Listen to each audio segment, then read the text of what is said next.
श्री गोपाळ कृष्ण भगवान की जय। Leda number 406। इंद्रभटाला संकट काळी पाविते प्रदान।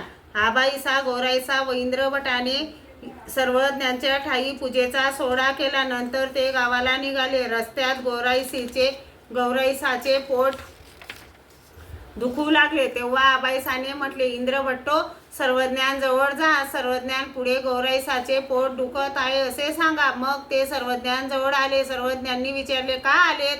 ते लाजले, बोलले नाहीत। सर्वज्ञांनी स्मित हास्य केले। इंद्रभट्टाने सर्वज्ञांना विनंती केली, जी गौराईसाचे पोट दुखत आहे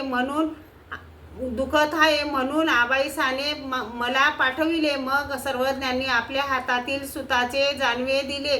सर्वज्ञ म्हणाले, पविते, तिच्या पोटाला बांधा। गावाजवळ पोचणार तोपर्यंत असू द्यावे, मग सोडावे। त्यांनी तसेच केले। गौराईसाच्या पोटाला बांधले, गावाला पोहोचले आणि सोडले। नंतर तिची प्रस्तुती झाली। श्री गोपाळ कृष्ण भगवान की जय।